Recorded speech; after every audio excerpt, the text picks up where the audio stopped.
The morning sun was already burning hot when Lucy May finished scrubbing the last pot. Her hands were red and cracked from the harsh soap, but she didn't complain. She never complained anymore. At 19 years old, she had learned that complaining only made things worse in the Whitman household. "Lucy May, get yourself over here right now." Her father's voice boomed from the front porch, thick with the whiskey he'd been drinking since dawn.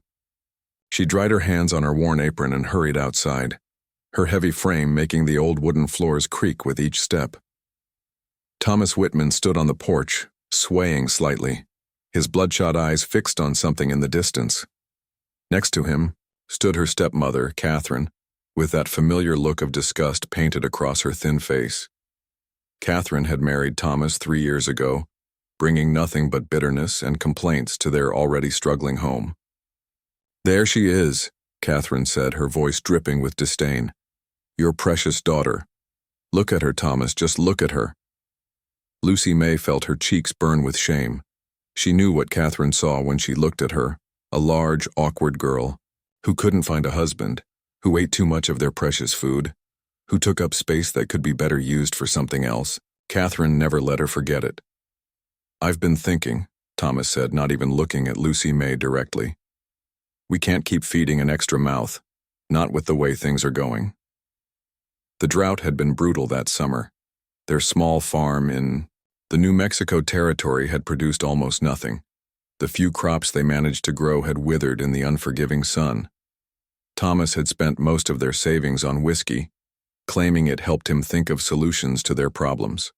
But the only thing it seemed to produce was more anger and desperation. "What do you mean, Pa?" Lucy May asked quietly, though she wasn't sure she wanted to know the answer. Thomas finally looked at her and she saw something in his eyes that made her stomach drop. It wasn't love or even mild affection. It was the same look he gave their old mule when he was considering selling it. "A man came through town yesterday," he said slowly. "Name's Fletcher. He's got a business taking folks west to California. Says there's plenty of work out there for willing people." Catherine snorted. "Willing people, yes, but what about her?" She pointed at Lucy May like she was pointing at a piece of broken furniture. "Who's going to want to hire someone who looks like that?" Lucy May felt tears starting to form, but she blinked them back. She had learned not to cry in front of Catherine. It only made the woman meaner. "Fletcher says he can find work for anyone," Thomas continued. "Says there's families out there who need help with cooking and cleaning. Good Christian families who don't judge people by their looks." Something in his tone made Lucy May nervous. Her father had always been rough around the edges, but he'd never been cruel. At least, not until Catherine came along and the whiskey became his constant companion. "How much would someone like that pay?" Catherine asked, her eyes gleaming with interest. "Fletcher says he'd give us $2 silver up front," Thomas replied, "and Lucy May would get room and board plus wages once she starts working. $2 silver. Lucy May felt like she'd been punched in the stomach. Her own father was discussing selling her like livestock, and her worth was apparently $2 silver. She'd seen people pay more than that for a decent saddle. "Pa, I don't want to go to California," she said, her voice barely above a whisper. "This is my home. I can work harder here. I can help more with the farm." "What farm?" Catherine laughed harshly. "Look around you, girl. This place is dying. We're all dying here.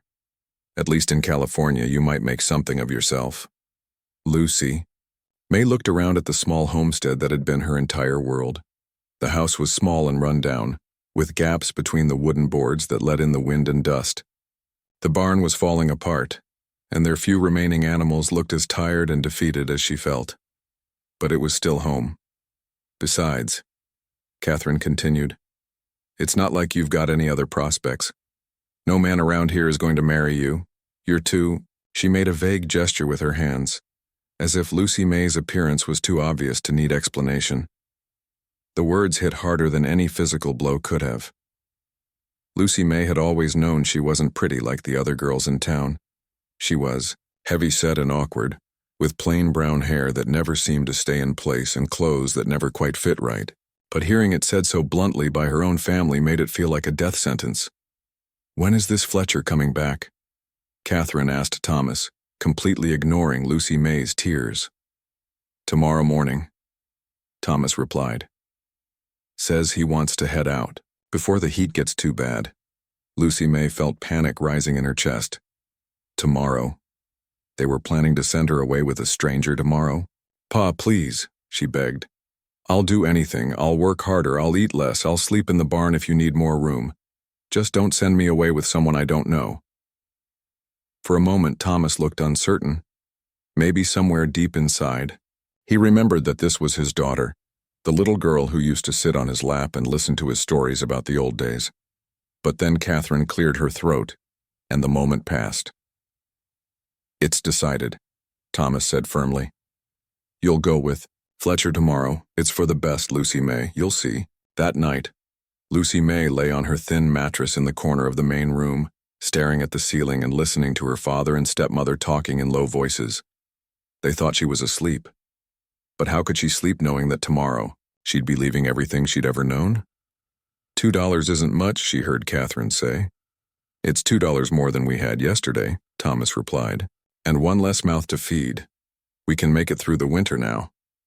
What if she tries to run away? Where would she go? She doesn't know anyone. She's got no money. And look at her. Who would take her in? Lucy May closed her eyes and tried not to listen to any more. She thought about her real mother who had died when Lucy May was just 7 years old. Her mother had been kind and gentle, always finding ways to make Lucy May feel special despite what others might think. She used to say that everyone had their own kind of beauty, and that Lucy May's beauty was in her kind heart and strong hands. Beauty fades, her mother had told her once while braiding her hair. But a good heart lasts forever. That's what really matters, my sweet girl. Lucy May wished her mother was here now. She would never have let Thomas send her away with a stranger. She would have found another way, some solution that didn't involve treating Lucy May like unwanted goods to be sold off. Morning came too, soon. Fletcher arrived just after sunrise, driving a large wooden wagon covered with dirty canvas. He was a thin, nervous-looking man with greasy hair and clothes that had seen too many miles of dusty roads. His smile was too wide and didn't reach his eyes. "This the girl?" he asked, looking Lucy May up and down like he was inspecting a horse he might buy. "This is Lucy May," Thomas said, avoiding his daughter's eyes. "She's a good worker, strong, won't give you any trouble." Fletcher walked around Lucy May, making her feel like an animal at auction. "She's bigger than I usually take," he said finally. "Might be harder to place."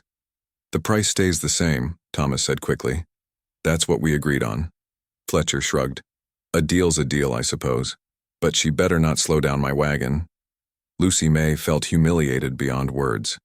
These men were discussing her like she wasn't even there, like she had no feelings or opinions about what was happening to her own life.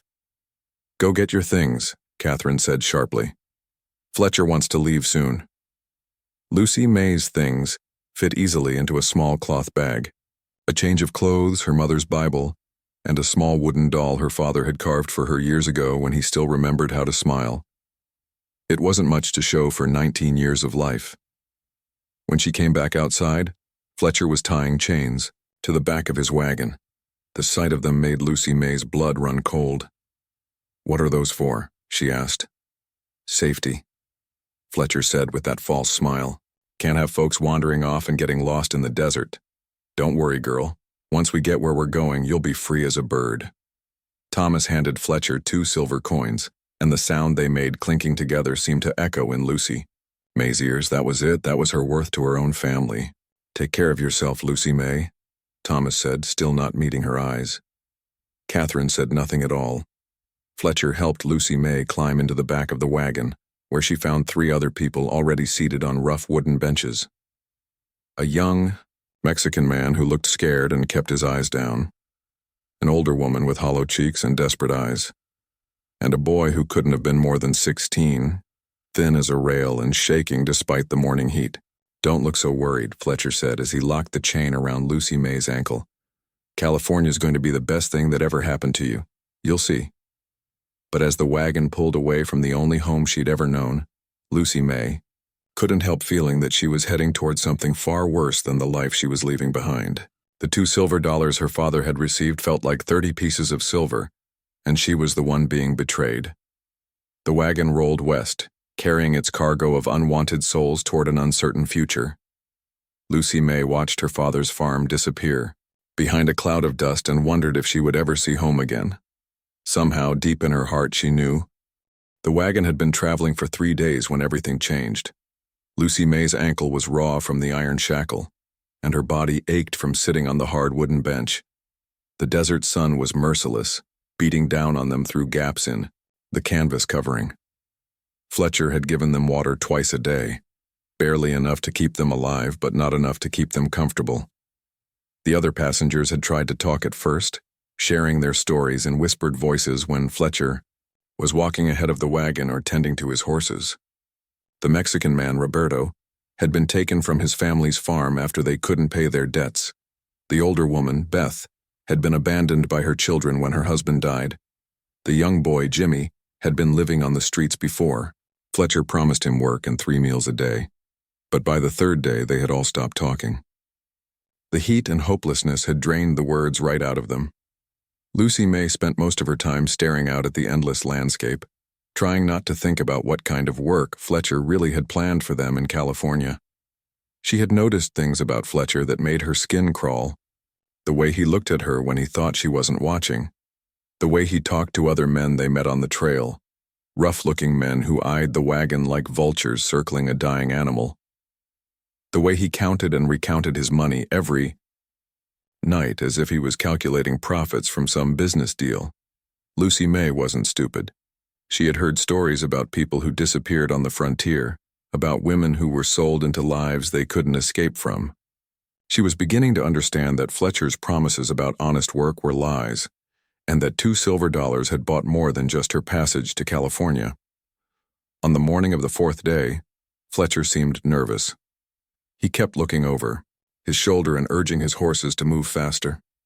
They were traveling through a narrow pass between 2 mountains, with steep rocky walls rising on both sides. The landscape was beautiful but dangerous, the kind of place where a person could disappear without a trace.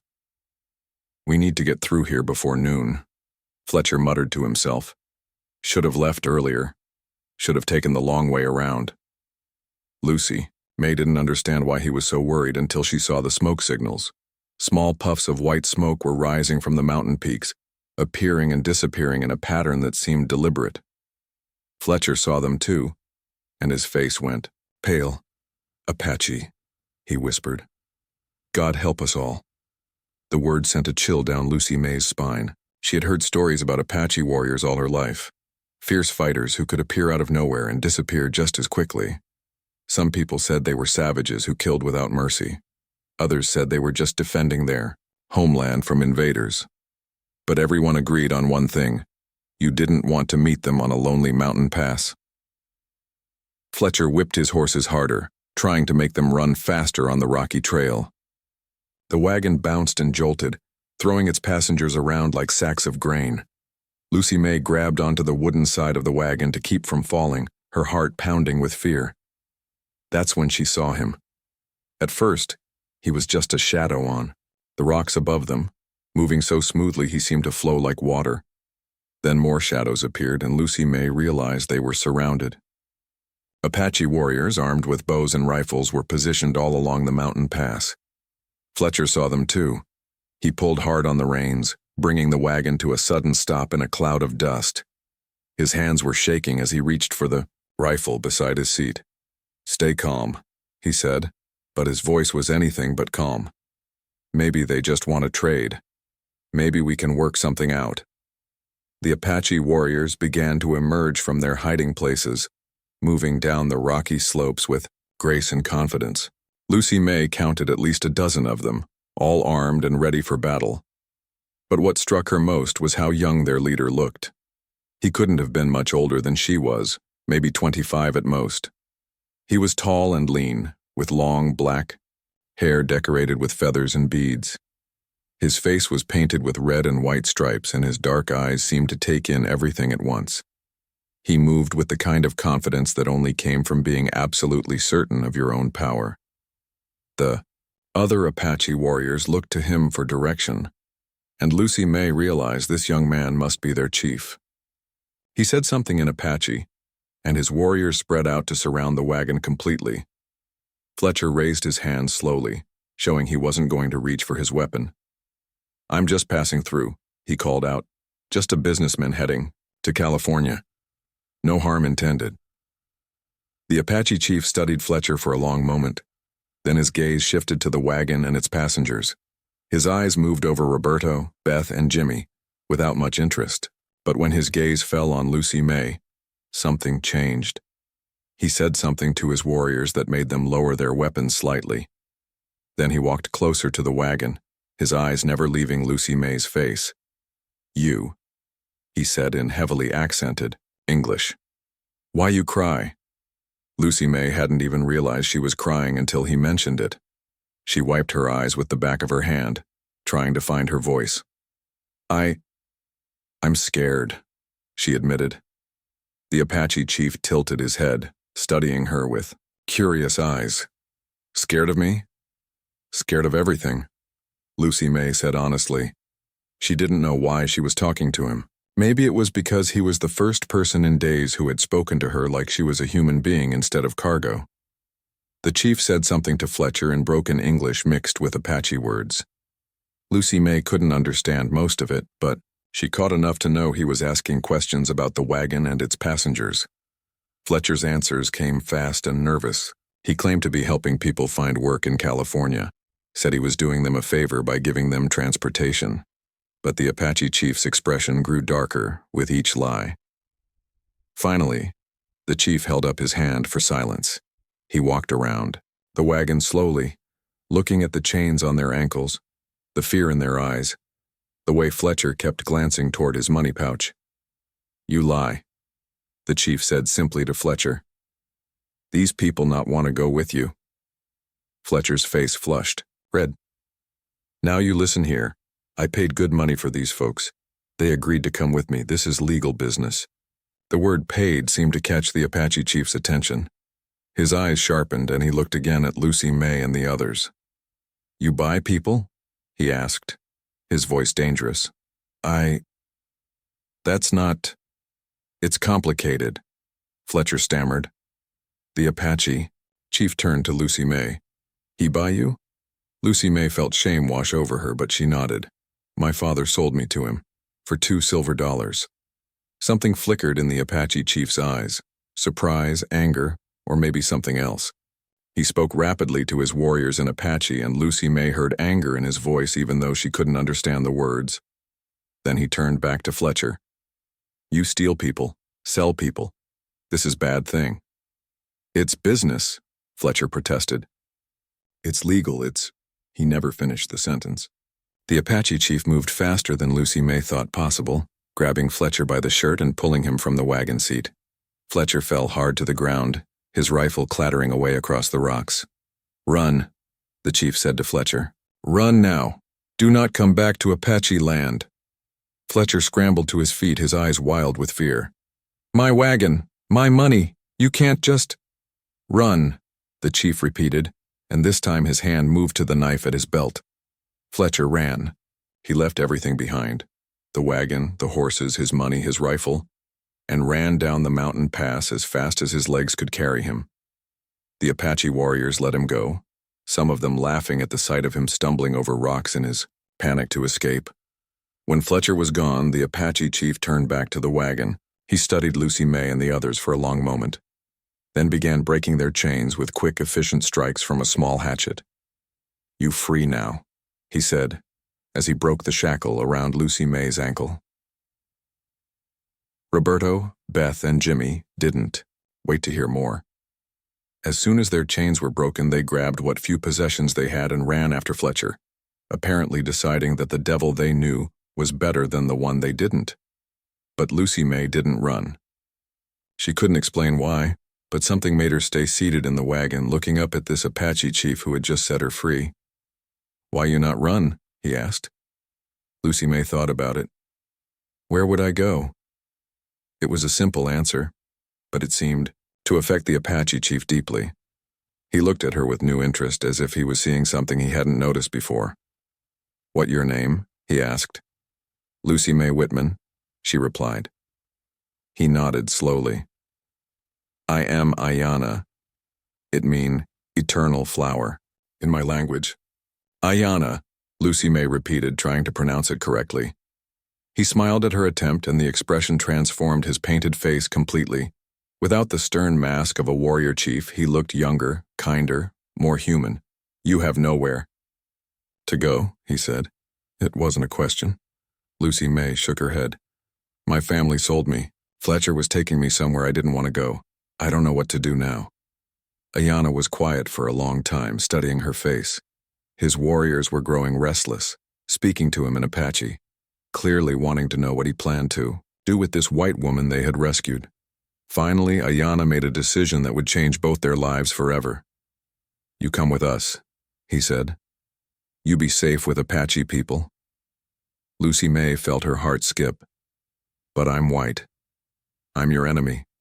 "You not my enemy," Ayana said firmly. "Enemy is person who hurt Ot." The Apache village was unlike anything Lucy May had ever imagined. Hidden in a valley between towering cliffs, it was a place where dozens of dome-shaped dwellings called wickiups dotted the landscape. Children ran between the structures, laughing and playing games she didn't recognize. Women worked over cooking fires, weaving baskets and tending to daily tasks. Men cleaned weapons, worked with horses, and discussed serious matters in small groups. But when Ayana walked into the village with Lucy May at his side, everything stopped. The children stopped playing and stared. The women stopped their work and whispered to each other. The men gathered in groups, their faces showing confusion, concern, and in some cases clear disapproval.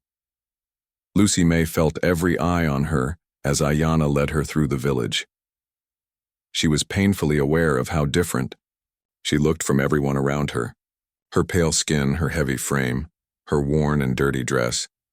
Everything about her marked her as an outsider who didn't belong. An elderly woman approached them, speaking rapidly to Ayana in Apache. Her tone was sharp, and though Lucy May couldn't understand the words, the meaning was clear. What was he thinking, bringing a white woman here? Ayana responded calmly but firmly, his voice carrying the authority of a leader who expected to be obeyed. But Lucy May could see that even his own people were struggling with his decision. A young Apache woman stepped forward from the crowd. She was beautiful in a way that made Lucy May feel even more out of place. Tall and graceful, with long black hair that shone in the sunlight and traditional clothing that fit her perfectly. When she looked at Lucy May, her dark eyes were full of questions and suspicion. "Ayana," she said in English, her accent much lighter than his. "What is this? Why do you bring white woman to our people?" "This is Winona," Ayana explained to Lucy May. "She speak your language well. She help you learn our ways." But Winona didn't look like she wanted to help with anything.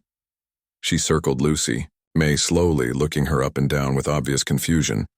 "She is very large," Winona said bluntly, "and very white. Why did you not leave her with her own people?" "Her own people sell her like horse," Ayana replied, his voice growing hard. "She have nowhere to go." This information seemed to surprise Winona and some of the other Apache who understood English. They began talking among themselves in rapid Apache, and Lucy May caught the word that sounded like her name being repeated several times. Finally, an old man stepped forward. His hair was completely gray and his face was lined with years of sun and weather. Everything about him commanded respect, and when he spoke, everyone listened. "I am White Eagle," he said to Lucy May in careful English. "I am elder here. I must ask you why you come to Apache people." Lucy May felt her cheeks burn with shame.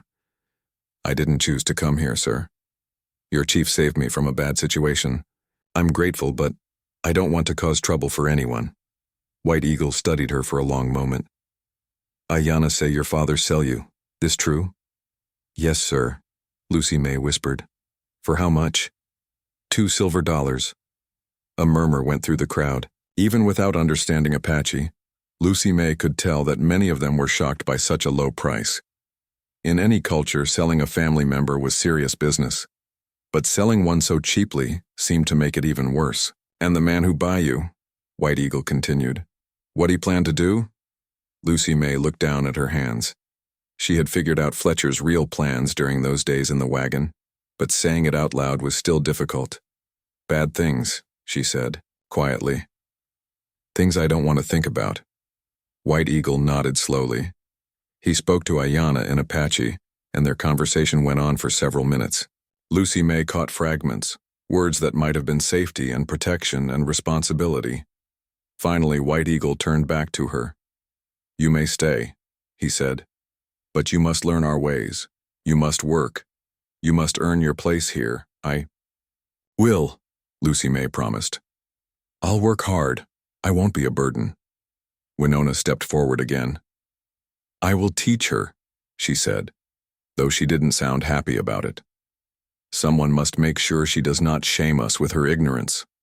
Over the next few weeks, Lucy May threw herself into learning everything she could about Apache life. Winona was a strict teacher who had little patience for mistakes, but she was thorough. Lucy May learned how to gather wild plants for food and medicine, how to help with the cooking fires, how to weave simple baskets from grass and roots. The work was hard, but it was different from the endless, thankless labor she had done at her father's farm. Here, when she completed a task well, she could see approval in people's eyes. When she made a mistake, they corrected her without cruelty. Slowly, very slowly, she began to feel like she might actually have a place in this community. But the biggest change came in her relationship with Ayanna. At first, he kept his distance, only checking on her progress occasionally. But as days turned into weeks, Lucy May noticed him watching her more often. When she was learning to weave, he would find reasons to walk by. When she was helping with cooking, he would linger near the fires longer than necessary. One evening, as Lucy May was practicing the Apache words Winona had taught her, Ayanna approached her. You learn fast, he said, sitting down beside her. I'm trying, Lucy May replied. Your language is beautiful, but it's very different from English. All language is different, Ayanna said. But meaning behind words, that's same everywhere. They sat in comfortable silence for a while, watching the stars appear in the darkening sky. Finally, Ayanna spoke again. Why you not afraid of me? He asked. Lucy May considered the question. Should I be afraid of you? Most white people afraid of Apache. They think we are savage killers. You saved my life, Lucy May said simply. You could have left me with Fletcher or just taken his supplies and left us all alone in the desert. But you helped me. That doesn't seem savage to me. Ayanna was quiet for a long time. When he spoke again, his voice was softer. My people, they think I am foolish for bringing you here. They say white women bring trouble. They say you are too different too. They use word like wide in our language. Lucy May felt her old shame returning. They're right, I don't fit in anywhere. I'm too big, too awkward, too different. No, Ayanna said firmly. In my culture, woman who is full, it means she is healthy. It means she have enough food, she is strong. It is good thing. Lucy May stared at him in surprise. All her life, her weight had been treated as a character flaw, something shameful that proved she lacked self-control or discipline. The idea that it could be seen as a positive thing was foreign to her. In white world, she said carefully, women are supposed to be small and delicate. Men don't want wives who are like me. White men are fools, Ayanna said bluntly. They want women who break in strong wind, women who cannot work hard or bear healthy children. That make no sense. Over the following days, Ayanna began spending more time with Lucy May. He helped her practice Apache words, taught her about the plants and animals of the desert, and shared stories about his people's history and traditions. In return, Lucy May told him about her life in the white world, the good parts like her mother's kindness and the difficult parts, like her father's drinking and Catherine's cruelty. Their friendship deepened into something more without either of them saying it directly. But everyone in the village could see what was happening. The way Ayanna looked at Lucy May, the way she smiled when he was near, the way they sought each other out even when there was no practical reason for them to be together. Winona was the first to confront the situation directly. He is going to ask you to be his wife, she said one morning while they were grinding corn together, Lucy May's hand stilled on the grinding stone. What makes you think that? Because I know Ayanna, Winona replied. I have known him since we were children. I have seen him with other women, but never like this. Never like he is with you. Would that be wrong? Lucy May asked carefully. Winona was quiet for a long time. It would be unusual, she said finally. Apache men sometimes take wives from other tribes, but never from white people. There would be talk, there would be problems. What kind of problems? White soldiers might come looking for you. They might think we stole you, and some of our own people, Winona shrugged. They already think Ayanna is too friendly with white world. This would make them think he is losing his way as Apache leader. That evening, Lucy May was more quiet than usual. When Ayanna asked her what was wrong, she tried to brush off his concerns, but he persisted. Winona talked to you today, he said. It wasn't a question. Lucy May nodded. She thinks you're going to ask me to marry you, and what you think about that? Lucy May felt her heart pounding. I think it would cause a lot of trouble for you and your people. That not what I ask, Ayanna said gently. I ask what you think about it. Lucy May looked into his eyes and saw something she had never expected to see directed at her. Genuine love and desire.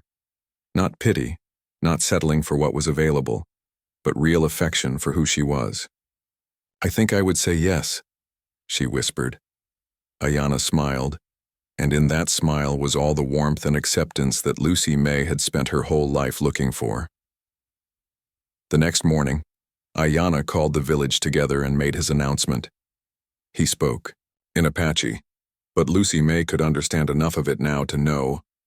The wedding ceremony took place on a warm evening, when the full moon hung low and bright over the desert valley. Lucy May wore traditional Apache clothing that the village women had made for her, a beautiful dress of soft deerskin decorated, with beads and silver, with matching moccasins that fit her feet perfectly. For the first time in her life, she felt truly beautiful. Ayanna stood beside her wearing his finest ceremonial clothing, his long hair braided with eagle feathers and silver ornaments.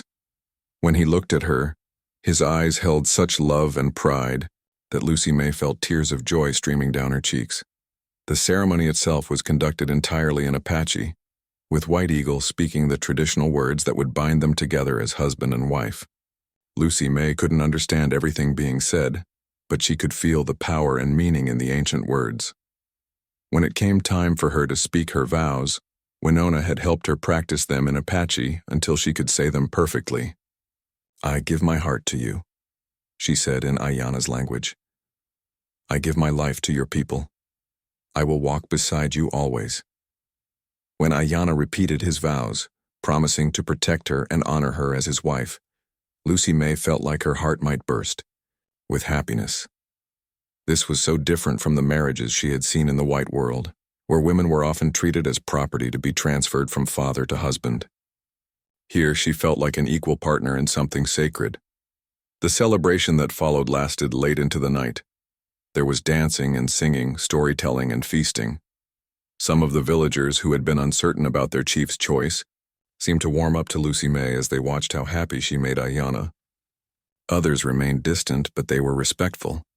As Mrs. Ayanna, or as she had begun to think of herself, Lucy May, who walks with Apache, she discovered that her new role brought both privileges and responsibilities she hadn't expected. As the wife of a chief, she was expected to help settle disputes between women in the village. When two families argued over water rights for their crops, Lucy May found herself listening to both sides and helping them find a compromise. Her natural fairness and practical thinking made her good at this kind of problem-solving. She also became involved in caring for the sick and injured. Her gentle nature and willingness to sit with people during their suffering made her a natural healer. Under the guidance of the village medicine woman, an ancient Apache named Rosa who speaks to spirits, Lucy May learned about desert plants that could heal wounds, reduce fever, and ease pain.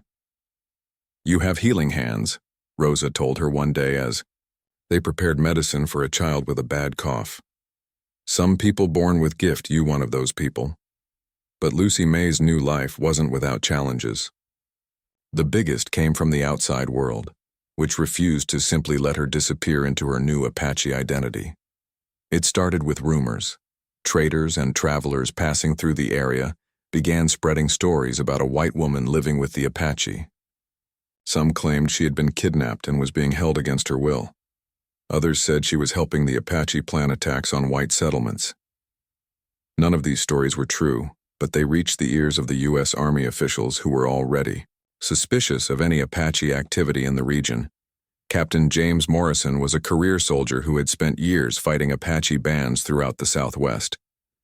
He had no understanding of Apache culture and no interest in learning. To him, all Apache were potential enemies who needed to be controlled or eliminated. When Morrison heard reports about a white woman living with Ayana's band, he saw it as an opportunity to justify military action against them.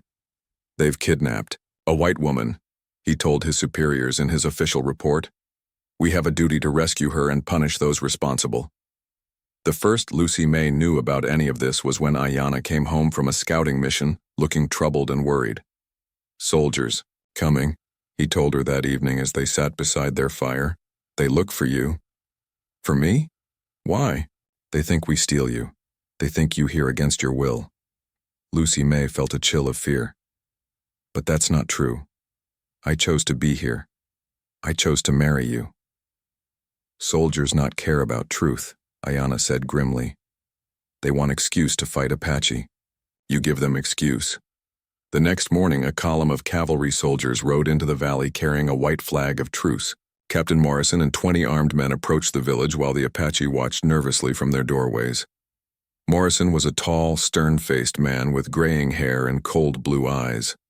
He sat on his horse like a man accustomed to being obeyed without question.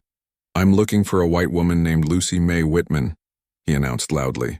"We have reports that she's being held here against her will." Ayana stepped forward, dressed in his finest clothing and carrying himself with the dignity of a leader meeting with equals. But Morrison looked at him with the same expression most people reserved for dangerous animals. "I am Ayana, chief of this band," he said in careful English. "Woman you seek is my wife. She here by choice." Morrison snorted. "Your wife? That's impossible. No decent white woman would willingly marry a savage." The insult hit its mark, and Lucy May saw Ayana's jaw tighten with controlled anger, but he kept his voice calm. "You speak to my wife yourself," he said. "She tell you truth." Morrison's eyes found Lucy May in the crowd of Apache people watching the confrontation. He stared at her for a long moment, taking in her traditional Apache clothing, her tanned skin, the way she stood close to Ayana's side. "Are you Lucy May Whitman?" he asked. "I am," Lucy May replied, stepping forward. "But I'm also Mrs. Ayana now." "Mrs. Ayana?" Morrison repeated mockingly.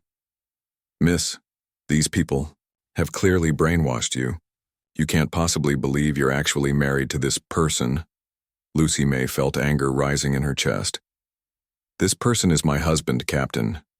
We were married according to Apache law, and our marriage is as real and valid as any Christian ceremony." "Apache law means nothing to civilized people," Morrison snapped. "You've been kidnapped and probably drugged. We're here to rescue you and take you back to your own kind." "My own kind sold me to a slave trader for $2, Lucy May said, her voice growing stronger. "These people saved me from that fate and welcomed me into their family. I'm exactly where I belong." Morrison looked genuinely confused. In his world, all white people were superior to all non-white people, and the idea that a white woman would choose to live with Apache by preference made no sense to him. "Your family has been worried sick about you." He tried a different approach. "Your father sent word to the territorial government asking for help finding you." Lucy May almost laughed out loud. "My father was the one who sold me to Fletcher in Emunite. The first place. If he's worried now, it's probably because he's wondering if he can get more money by selling me again." This information seemed to surprise Morrison. "That can't be true. No Christian father would sell his daughter.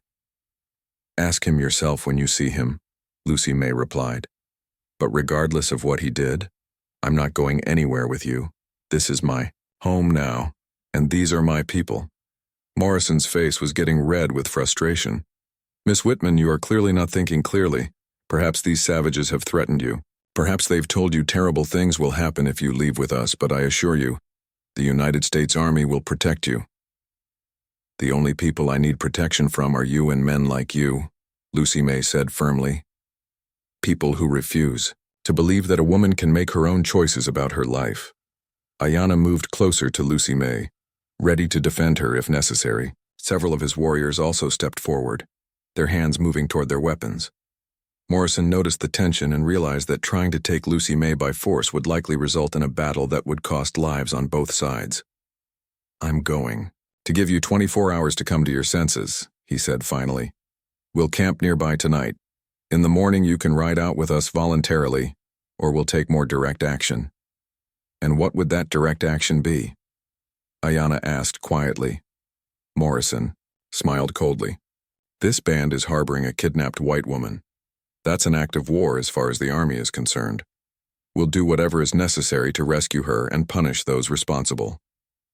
The threat was clear. If Lucy May didn't leave voluntarily, Morrison would use military force against the entire village. That night, the Apache people held a council meeting to decide what to do. Some argued that Lucy May should go with the soldiers to prevent bloodshed. Others insisted that giving in to threats would only encourage more military aggression in the future. Lucy May sat beside Ayanna during the long discussion, listening as different people expressed their views.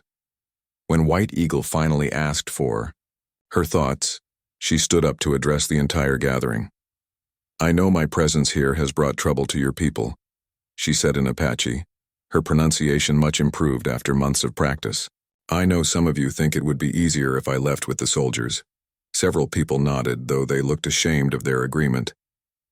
But I want you to understand something, Lucy May continued. If I go with them now, it won't end the trouble. The army will see it as proof that they can threaten Apache people and get what they want. They'll be back again and again making more demands, taking more of your freedom. She looked around at the faces surrounding her, seeing uncertainty but also growing understanding. I didn't choose to be born white, she said, but I did choose to become Apache. I chose to marry your key 3 months passed after Captain Morrison's visit, and Lucy May began to hope that maybe the outside world would finally leave them alone. Her Apache language skills had improved dramatically, and she had become an important part of village life. She helped deliver babies, tended to the sick, and had even learned to ride horses well enough to help with hunting expeditions. But most importantly, she was happy. For the first time in her life, she woke up each morning looking forward to the day ahead. Ayanna treated her with love and respect. The villagers had fully accepted her as one of their own, and she felt useful and valued in ways she had never experienced before. Then everything changed on a cold morning in late autumn. Lucy May was gathering medicinal herbs with Rosa, who speaks to spirits, when young Tommy Crowfeather came running toward them, his face flushed with excitement and worry. Many soldiers coming, he called out in Apache. Many, many soldiers, and white people with them. Lucy May felt her heart sink. She had hoped the army would forget about her, but apparently Captain Morrison had kept his word about consequences. She and Rosa hurried back to the village, where they found Ayanna and his warriors preparing for what looked like a major confrontation. Through his telescope, Ayanna had counted at least 50 soldiers, along with several civilian riders. Who are the civilians? Lucy May asked, though she had a terrible feeling she already knew. Cannot tell yet, Ayanna replied grimly, but they carry white flag. They want to talk, not fight. Maybe. An hour later, the large group of riders approached the village. Captain Morrison was there, along with many more soldiers than he'd brought before. But what made Lucy May's blood run cold was the sight of the civilians riding beside him. Her father, Thomas Whitman, sat unsteadily on his horse, clearly having been drinking to build up his courage. Next to him rode Catherine, her stepmother. looking around at the Apache village with obvious disgust and fear. And behind them came several other people Lucy May recognized from her hometown, the local preacher, the sheriff, and even some neighbors who had always treated her family as if they were barely respectable. "Oh no," Lucy May whispered. "They brought my family." Ayanna took her hand. "We face this together," he said quietly. "You not alone anymore." The group stopped about 50 yards from the village, and Captain Morrison called out his demands. "We've brought Miss Whitman's family to help talk sense into her," he announced. "Surely when she sees how worried they are, she'll come to her senses and return to civilization." Thomas Whitman urged his horse forward awkwardly. When he saw Lucy May standing among the Apache people, wearing traditional clothing and clearly at home in her surroundings, his face went through a series of expressions: surprise, confusion, and what might have been shame. "Lucy May," he called. "Out." His voice slurred from drink. "Look at yourself, girl. Look what these savages have done to you." "They haven't done anything to me, Pa," Lucy May replied, her voice carrying clearly across the distance between them. "They saved me from the life you sold me into." Catherine pushed her horse forward, her face twisted with anger. "How dare you embarrass our family like this? Living in sin with a heathen dressed like a squaw, acting like you belong with these people." "I do belong with these people," Lucy May said firmly. "More than I ever belonged in your house." The preacher, Reverend Johnson, decided to try his approach. "Child, you have clearly been led astray by the devil himself. But it's not too late to repent and return to the Lord's path. Come home with us, and we'll help you forget this terrible ordeal." Lucy May looked at this man who had preached countless sermons about Christian love and forgiveness, but who had never once spoken up when her family mistreated her. "Reverend," she said, "where was the Lord's path when my father sold me to a slave trader? Where was Christian love when my stepmother called me worthless every day? These heathens have shown me more kindness and respect than I ever received in your Christian community." Her words hit their target. Several of the white visitors looked uncomfortable, shifting in their saddles as they remembered how poorly Lucy May had been treated before her disappearance. Sheriff Williams tried a different approach. "Now, Lucy May, we all know your pa made some mistakes, but families forgive each other. That's what families do. You can't just run off and pretend to be something you're not." "I'm not pretending to be anything," Lucy May replied. "I'm exactly who I am.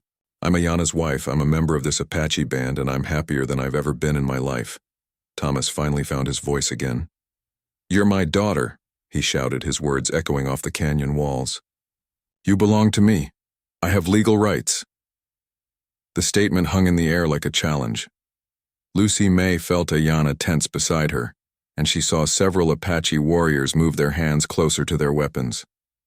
"You sold those rights for $2 silver, Pa?" Lucy May said, her voice deadly quiet.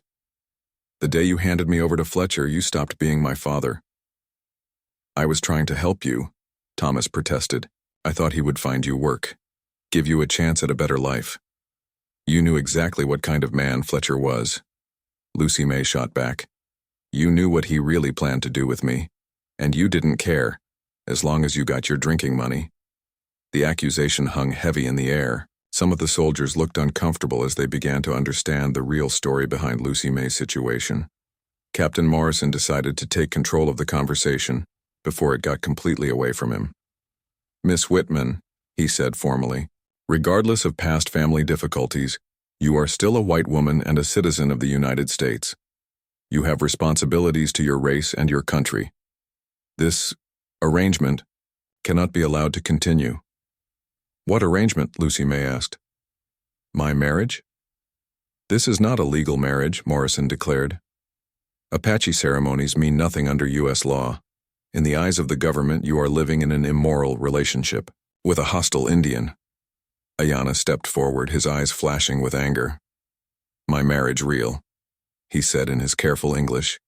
"Sacred to my people. Sacred to me. Sacred to my wife." "Your wife?" Catherine laughed harshly. "She's not your wife. She's your captive, and she's making a fool of herself pretending otherwise." That was too much for Lucy May.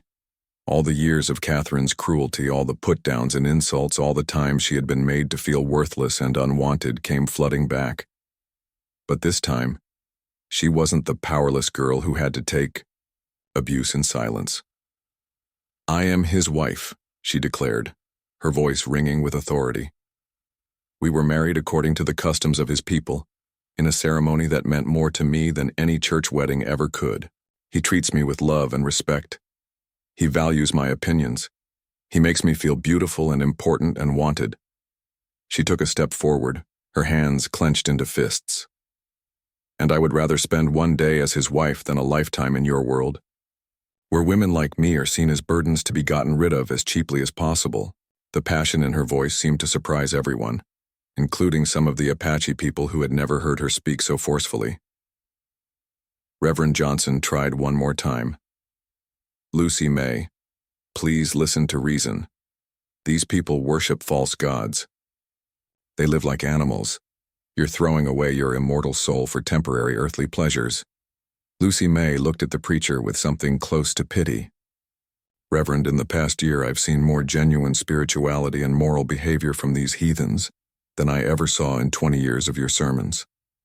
They take care of their elderly. They share what they have with those who need it. They treat women as partners instead of property, and they keep their word even when it costs them dearly." She gestured toward Ayanna and the other Apache people standing with her. "If living like that means I'm throwing away my soul, then maybe I never had much of a soul to begin with." Captain Morrison was getting frustrated with the philosophical debate. "Enough," he barked. "Miss Whitman, I'm going to ask you one final time. Will you come with us voluntarily, or do we need to take more direct action?" "And what would that direct action be?" Ayanna asked quietly. Morrison's hand moved to his saber. "We would do whatever is necessary to rescue an American citizen from hostile Indians." The threat was clear. If Lucy May didn't leave voluntarily, Morrison was prepared to attack the village to take her by force, but this time Lucy May was ready for him. "Captain," she said, her voice carrying the authority she had learned as a chief's wife, "I want to make something absolutely clear to you and everyone else here. I am not being held against my will. I am not a captive. I am not brainwashed or threatened or coerced." She stepped away from Ayanna and the other Apache people, standing alone in the space between the two groups. "I am a grown woman who made a conscious choice to leave a life where I was unwanted and unloved for a life where I am valued and cherished. I chose to marry Ayanna. I chose to become part of this community. I chose to adopt Apache customs and beliefs because they make more sense to me than the ones I grew up with." Her voice grew stronger with each word. "And if you attack this village to rescue me, you'll be attacking an American citizen who is exactly where she wants to be, with people she loves and who love her in return." The declaration created a stir among the soldiers. Morrison had